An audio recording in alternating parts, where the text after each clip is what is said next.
First, we would like to begin with who is USP certification. For over 25 years, USP certification has been ensuring compliance with national and international standards, offering trusted certification services. Our core principle is to be a value-adding business partner and continuously enhance the quality of our services. With our accreditations, business partners, and expert team, we strengthen our clients' competitiveness and support their sustainability goals. Guided by our global strategy and strong infrastructure, we promote sustainable growth through independent audits and value-added services. USP certification is a leading certification body operating in multiple countries, focusing on sustainability and textile recycling standards. We actively contribute to the advancement of industry practices through our expertise and broad service scope. Through its IOS accreditation, USP certification has established a strong global presence. According to international rankings based on the number of issued certificates, USP ranks second in the textile exchange programs and third in the GOTS program, reaffirming its position as one of the leading certification bodies in the markets. So, beginning with what is a transaction certificate? A transaction certificate, TC, is an official document that verifies the certified status of products as they move through the supply chain. It confirms that the products comply with a specific certification standard and that the transfer takes place only between certified organizations.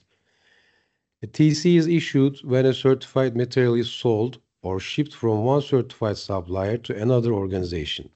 Its purpose is to ensure full traceability, verify content claims, and provide the basis for any certified declarations made on the final products. TCs are issued by the certification bodies responsible for the seller's certification. The application is typically initiated by the seller. Each TC includes detailed information about both the seller and the buyer. How the system works? The system works by having scope certificates for each processes for the organic cottons from farm to first processor, yarn productions, fabric production, final production, brand, retailer. All the facilities must have scope certificates and all the products must be delivered by transaction certificates. For the recycled products, the first raw material collector entity must not have scope certificate, but the first processor, yarn producer, fabric producer, final product producer brands must have scope certificates and all the transactions must be made with transaction certificates. What standards does it cover?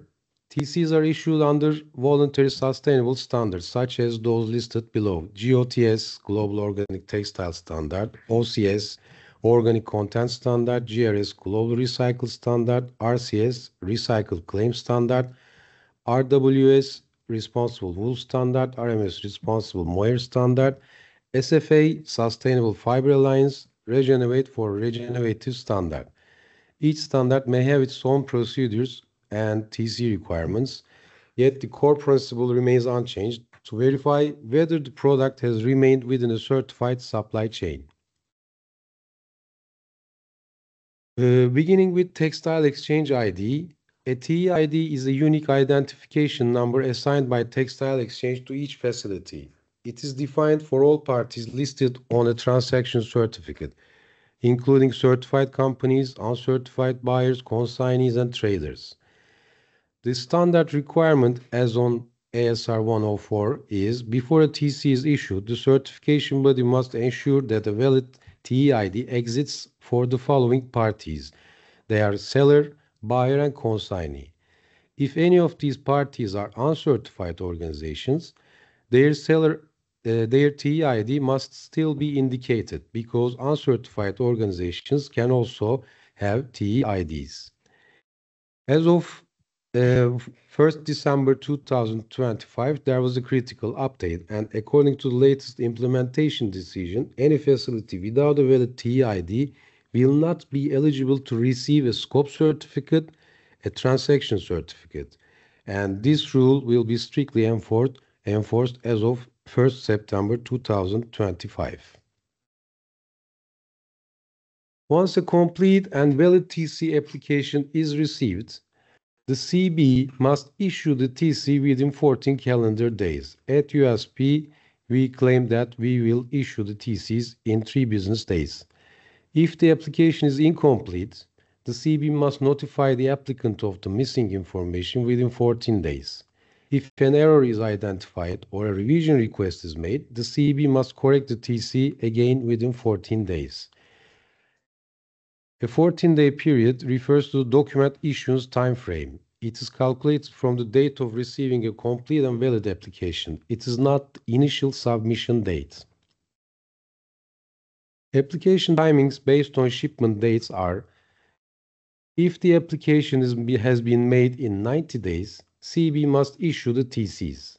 If the application has been made between 91 and 180 days, CB may still issue the TC, but it is subject to their risk assessment. If they find the process risky, they may not issue the TC. After 181 days, TC cannot be issued unless some of the exemptions in ASR 104 applies. And these exemptions for applications beyond 180 days are as follows. For the official exception granted by Textile Exchange, which is generally given by, for example, force majeure, or if input TC was received late and the complete and valid application has been made before 60 days after receiving input TC. Product existed in e-transactions of Textile Exchange, then it was cancelled from e-transactions and it can be reverted to TC. Applications only for special animal fibers like alpaca, mohair, wool, and products groups like tops and undyed fibers can be issued within 365 days of the earliest shipment. If the transport documents can be verified through a third party like customs, government, again within 365 days of the earliest shipment, TC can be issued. If all the products are final products, TC can be issued within 365 days. If the scope certificate has expired before the TC expiration, what happens? When the scope certificate has expired and the facility has not yet entered the renewal period, the CB must consider the following. In 30 days, TC shall be issued. 31 and 90 days, between 31 and 90 days, TC again may be issued at CB's discretion. After 91 days, TC cannot be issued. If the facility has transferred to another CB, we will then evaluate the issue later. If there's a gap, this is important. If there's a gap during the renewal period and shipments were made during this gap, TCs cannot be issued for these shipments.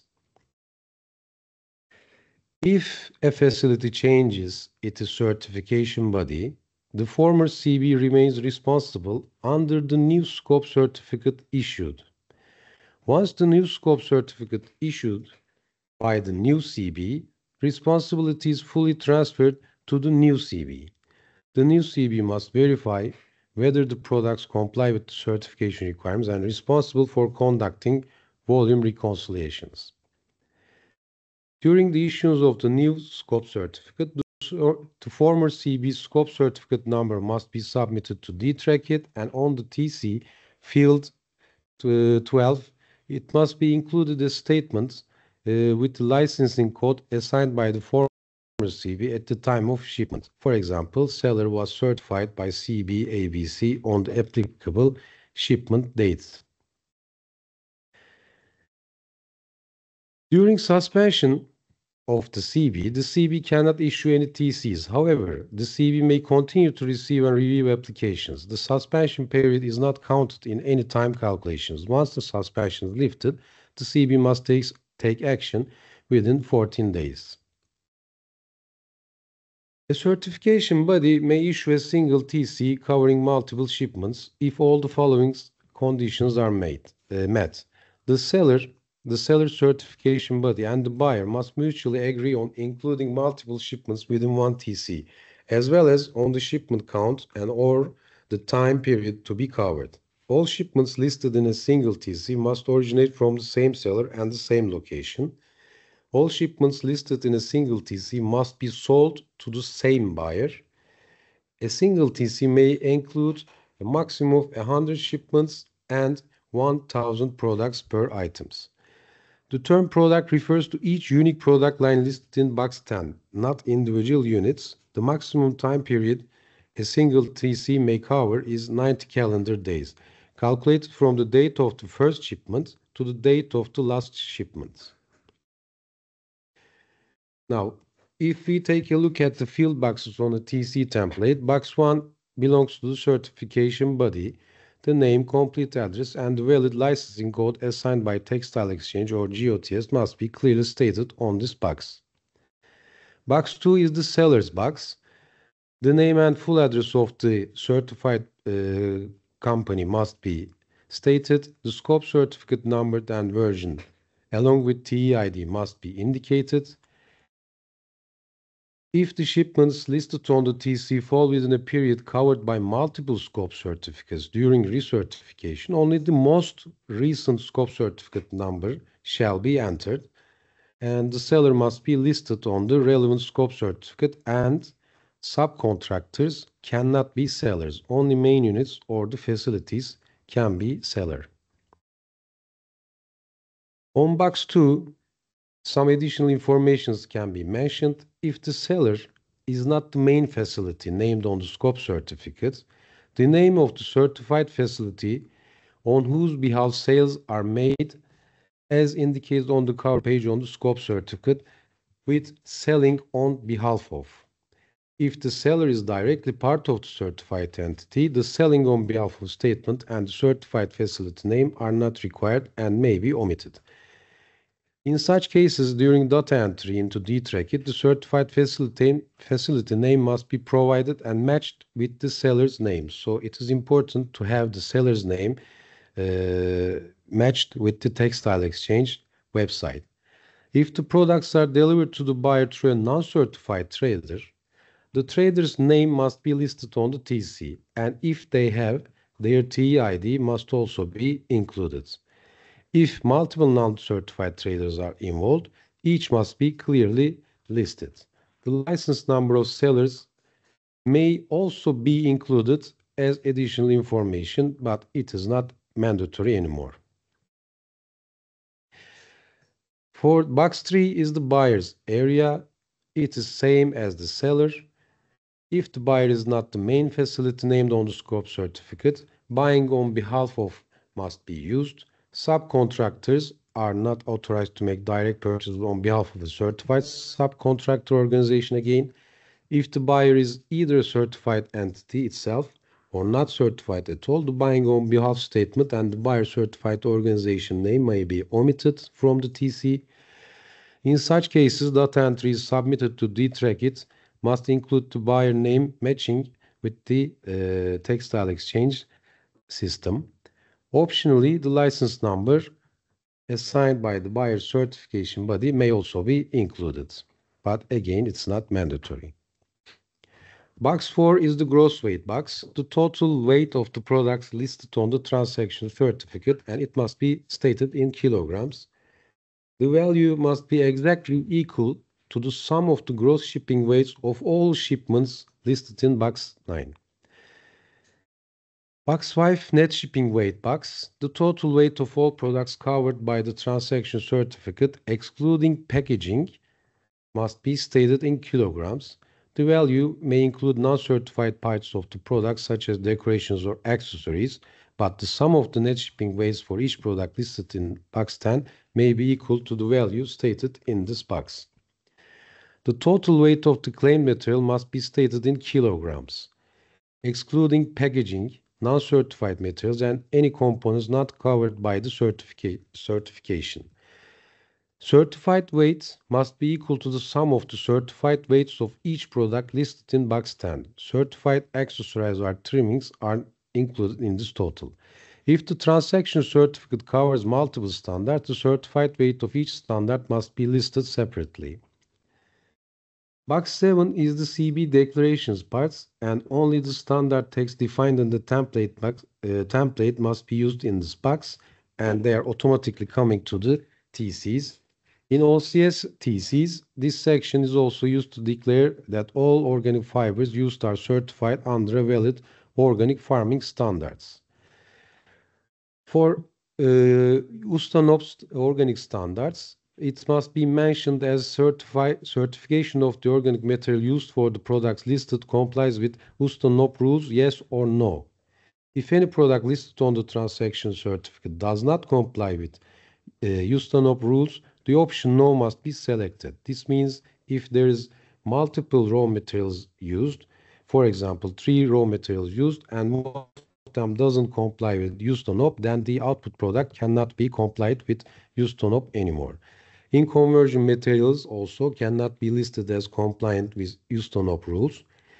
However, if a product contains both organic and in-conversion materials, it may be listed as compliant with USTANOP rules if the organic product is USTANOP compliant. Other organic standards recognized under ASR 213 also may be listed, like EU Organic NOP. They can be also listed in the TC box 7. This declaration must cover the national organic standards applicable to the buyers and their countries named on the transaction certificates. Also, the use of CCS must be entered to the TC, and it's also coming automatically to our TCs. Box 8 is the certified input references. In this box, the number of input transaction certificates used in the production of the claim products listed on the TC are indicated.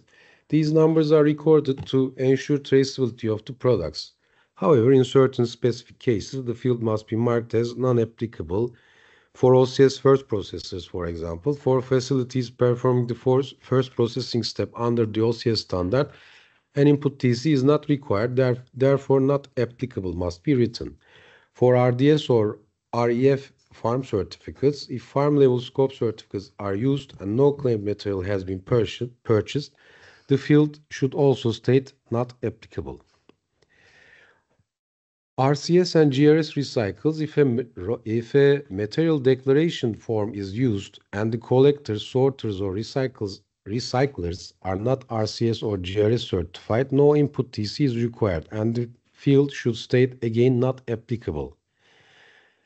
CCS certified first organizations, if the first organization in the supply chain is certified under CCS and an input TC is not required at that stage according to the applicable standard, the input TC number does not need to be entered again.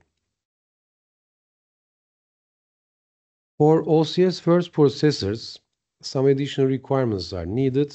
They are farm scope certificate number, transaction certificate number. If the purchase is made from an OCS certified trading unit, the corresponding input transaction certificate number must be also indicated. These details, farm scope certificates, farm TCs, and trader input TCs, are mandatory only for OCS first processors. They may be transferred to subsequent TCs in the supply chain, but must only be initially reported by the first processor. If the seller is not a first processor and chooses not to transfer input details from the input TC, the following lines must be completely removed from the TCs. This structure applies only to first processors, and therefore these details should not appear on TCs issued by other sellers. Box 9 is the shipments box. For each shipment listed on the transaction certificate, the following details must be provided separately and completely. Shipment number, which is the unique number identifying the shipments. It is a sequential number 1, 2, 3. Shipment dates, Shipment date when the shipment leaves the seller's facility. Only one date can be entered per shipment. Shipment document number refers to the number indicated on the shipping or delivery document. There must be one document number for each shipment which serves as a reference for verifying shipment details. Gross shipping weights is the total weight of the shipment including packaging stated in the kilograms. Sales invoice references. The sales invoice numbers issued by the seller for the shipment must be listed. If there are multiple invoices, all relevant numbers should be included together on this field. The field is critical for maintaining traceability, both in terms of quantities and documentation. The information provided in box 9 must exactly match the total gross weight stated in box 4. For each shipment listed on the transaction certificate, the following consignee details must be provided completely and accurately. They are consignee name and consignee addresses. These details must indicate the name and address of the facility that physically receives the products. Only one consignee may be listed per shipment. A facility that does not physically receive the goods cannot be listed as a consignee. So brand, buying house and traders cannot be listing as consignees. If the buyer is a certified organization, the consignee must be a facility listed on the buyer's scope certificate. But there can be some exceptions. If buyer arranges the shipment or there is a stockless trading scenario apply, these requirements does not need to be enforced. If the buyer collects the claimed material directly from the seller's facility and organizes the transports themselves, which is generally known as expert shipment, in this case, the seller's facility from which the material is collected must be indicated as the consignee. However, a specific responsibility applies in this scenario. The buyer's certification body is responsible for verifying the transport documents by the buyer before accepting this transaction certificate as an input TC. The TEID of the consignee must always be indicated. There is a special rule. A facility which is not listed on the buyer's scope certificate may be listed as the consignee only if the following conditions are met. The shipment must be made under one of the following Incoterms, which are SCA, CPT, CIP, FAS, FOB, CFR, or CIF. Other Incoterm conditions are not accepted. The Incoterm used must be indicated in box 12 of the transaction certificate. If the Incoterm differs among the shipments listed, the shipment number must also be referenced accordingly. For example, shipment 1, Incoterm FCA, shipment 2, Incoterm FOB.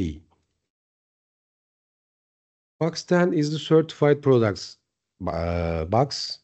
Products listed on the TC must only correspond to the products categories defined in the seller's scope certificates. Certified products must be reported according to the rules and details. General rules are, if a product is not included in the scope certificate prior to the shipment date, it must be added to the scope certificate before the TC is issued.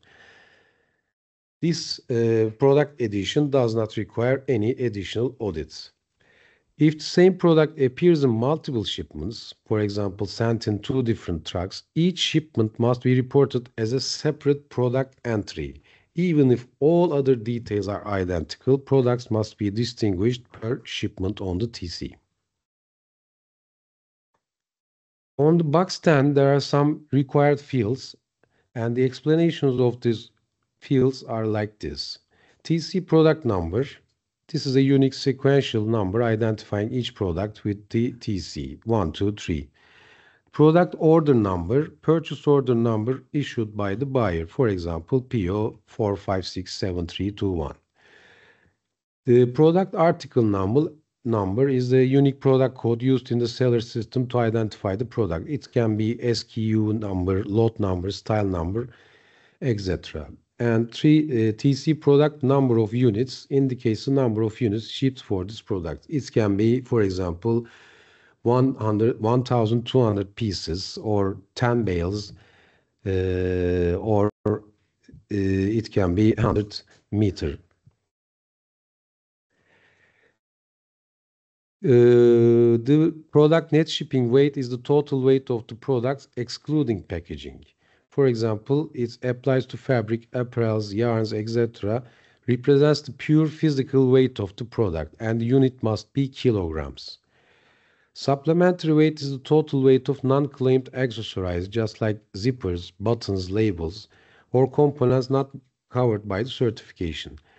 This field must be completed only when non-claimed terms are excluded from the material composition or the product contains a component of which only part is certified, and the unit again must be in kilograms. Product category codes of the products must be selected from the list provided in the ASR 213 document, and this code ensures that the product listed on the transaction certificate matches the product category in the seller's scope certificate. Product category examples are like woven fabrics, knitted garments, gauge yarn, home textiles, etc. Product detail code, it is again selected according to the relevant category, and it's also defined in ASR 213. It specifies the detail type of the product.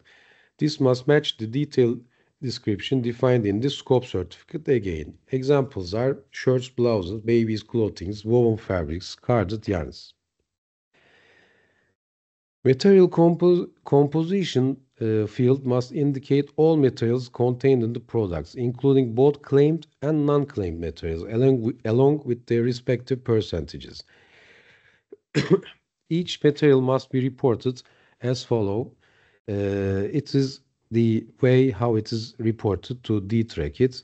For example, 70% virgin cotton, 30% recycled pre-consumer polyester. Trims may be excluded under CCS 101, and the percentages must be decimal values. With decimal values are not accepted. For example, 50.4% must be rounded to 50%. For blending materials, plus minus 3% tolerance is acceptable. For 100% single fiber materials, deviations up to minus 2% are acceptable. On calibration 226, additives also came to our life. Additives are substances such as pigments, titanium dioxide, carbon, which are generally used in synthetic fiber production. They are not visible on the product composition label and therefore not included in the composition percentages. They affect the properties of the fiber, for example, color, opacity, brightness, and not the fiber structure itself. These substances remain in the final product, but they are not considered raw fiber materials. If the additive amount is below 1%, it is not included in the composition calculation and does not need to be declared on the TC. If the additive amount is above 1%, it must be declared on the TC as follows. On the additional information part, additives equals X kilogram. These fields are not currently visible on the PDF version of the TC, but they are sending to the D-Trackit system, and they exist in the database, and they will be added in the next TC policy update. Dyeing and finishing chemicals are not considered as additives. Heavy printing, coating, or lamination are not additives. Master batch usage is not classified as additives. Label grades parts, only the label grades applicable to the specific product and listed on the seller's scope certificate must be indicated. The label grade must be defined in accordance with ASR 103 version 3.1 scope certificates policy, Annex A material content rule. Additional information part, this is an optional field where extra details such as product quality may be entered. Each field's labeling text is optional and irrelevant lines must be removed. If component claims are involved, these declarations must be entered not in box 10 but in box 10A. Identification of trims excluded from material compositions. This field describes non-claimed trimmings excluded from the material compositions under the CCS 101 standard.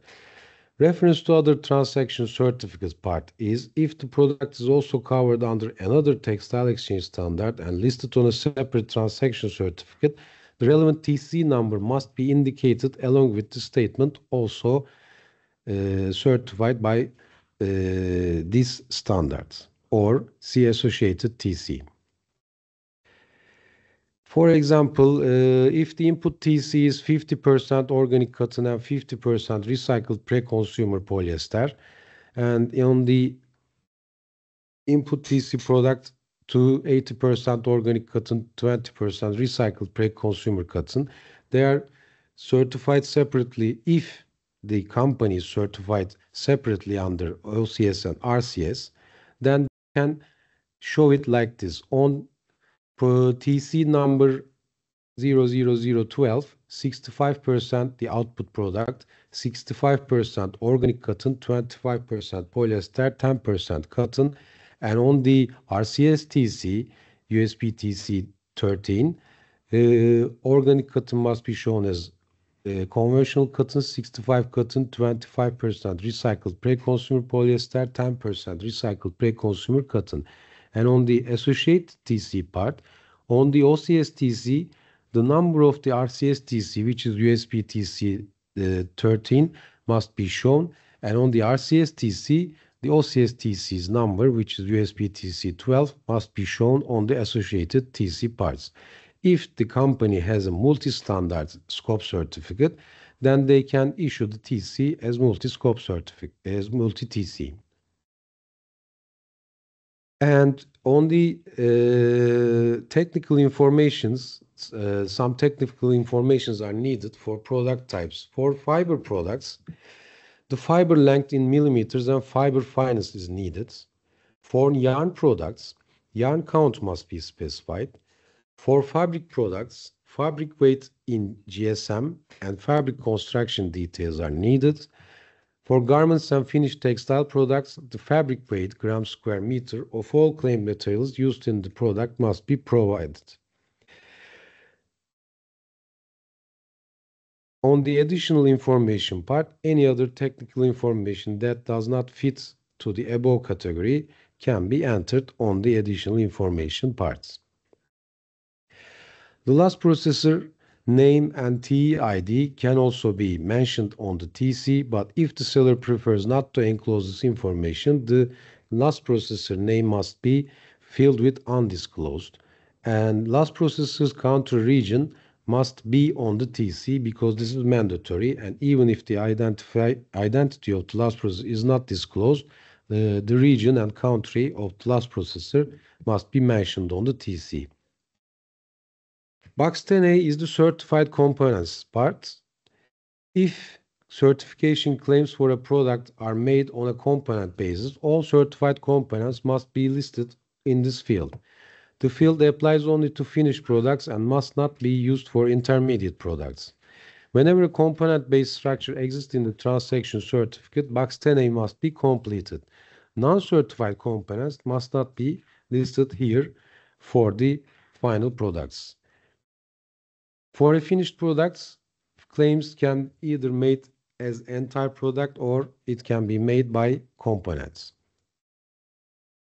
In the certified components parts, in the material composition, the name of each certified component must be indicated in square brackets, followed by the material composition of that component. If there is more than one certified component, the composition of each component must be separated by a semicolon. The component composition must be identical to the corresponding entries in box 10A. In addition, each certified component must be listed separately on individual lines in box 10A. The product number and component number are unique identifiers for each component within the transaction certificate. They are generally used in ascending orders, like this.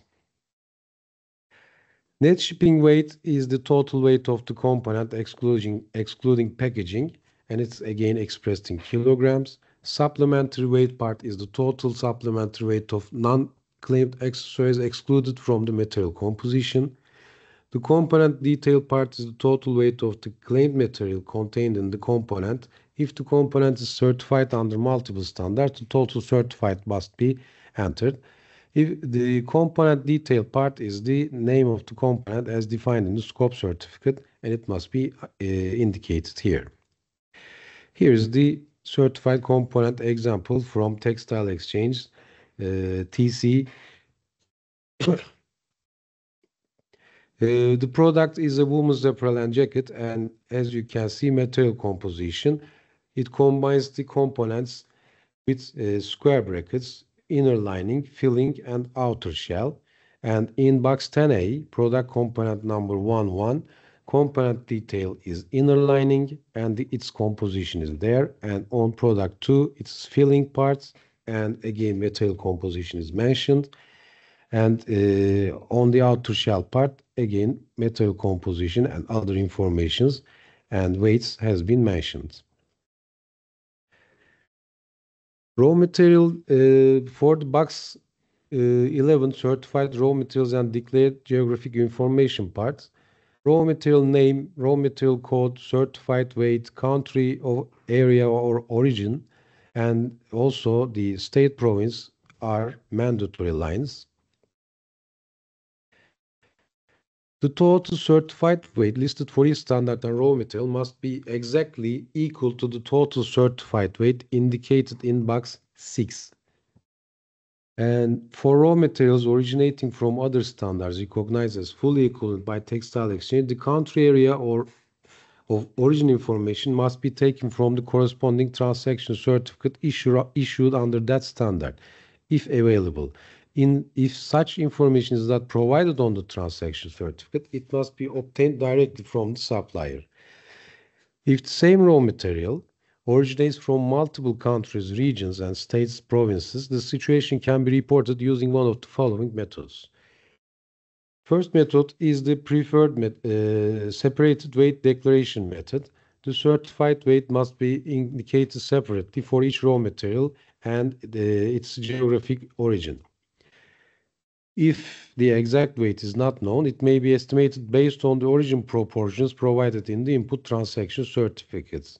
For example, transaction certificates which has different states and different kilograms can be shown like this: 10,000 kg from country 1 AA state, 3,000 kg from country 1 BB state, 7,000 kg from country 2 and CC state. The total certified weight is 20,000 kilogram. The other method is certified weight is reported only by raw material without separating it by geographic origin. For example, certified weight 20,000 kilogram, country 1 AA, country 1 BB, country 2 CC, or certified weight 13,000 kilogram, country 1 AA, country 1 BB, and certified weight 7,000 kilogram, country 2 CC. Textile Exchange aims to directly link raw material origins with final products in future versions of the transaction certificate policy. The transaction is intended to further enhance traceability across the supply chain. The structure may be used when detailed origin information is not available in the transaction certificates or when it is not possible to distinguish the origins of the materials. The above examples can be used.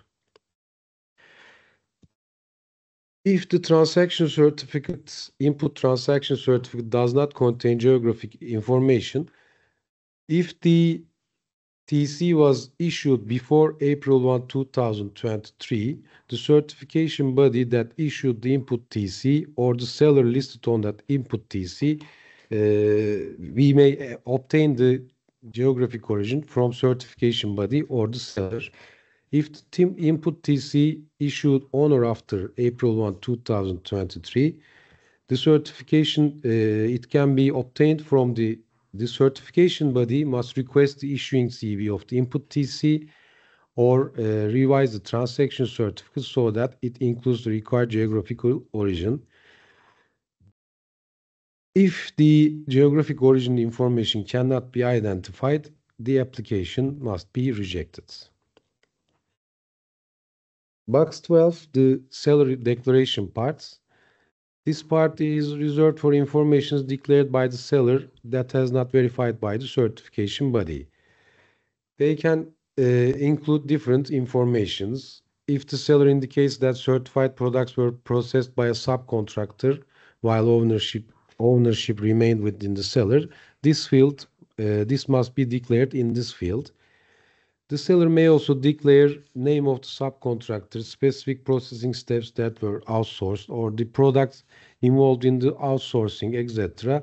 in this box again. But they cannot declare the misleading informations, brand names, trade names, or claims related to certifications other than TE or CCS.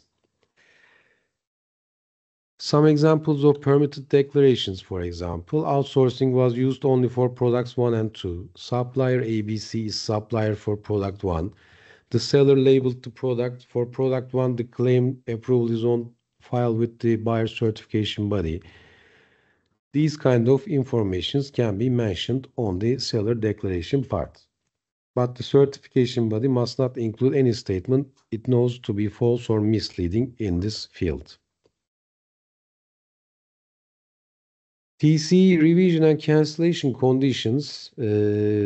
Cancellation conditions are false or fraudulent documents have been submitted. This TC was issued in error.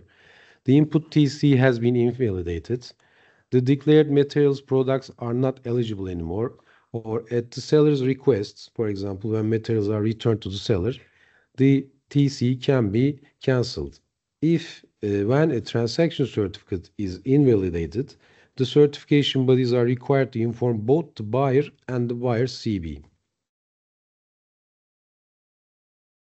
For a revision, for downgrading a claim from GRS to RCS, reducing the certified weight within 14 days after issuance, correcting typographical errors, upgrading a claim from RCS to GRS only if specific criteria are met, updating product quantities when goods are returned to the supplier, correcting the buyer or consignee name or address if it is written incorrectly, or any other kind of revisions which Textile Exchange gives an approval.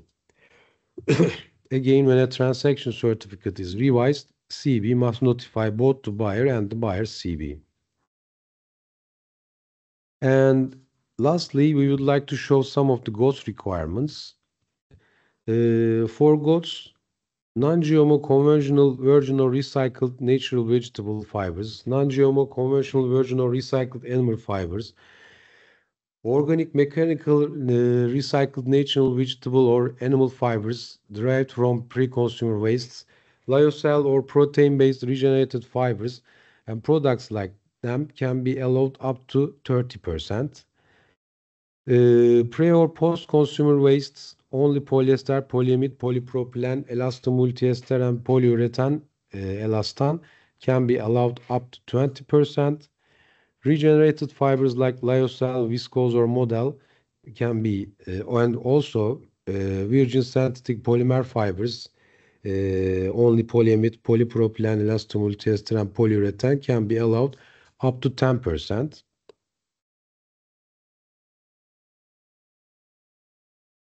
And conventional cotton, conventional Angora hair fiber, virgin polyester, acrylic, asbestos, carbon and silver fibers, mulched wool, and any other fibers are strictly prohibited and cannot be used for GOTS. So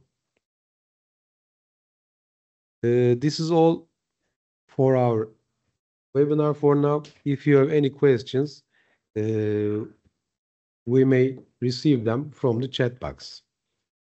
Yes, we will share the documents with email after this webinar completes. Okay, I hope all these questions are this. So as I said again, we will share the PowerPoint presentation via email to you. And if you have any questions, please feel free to contact us as hotc@uspcertification.com. Thank you for participating.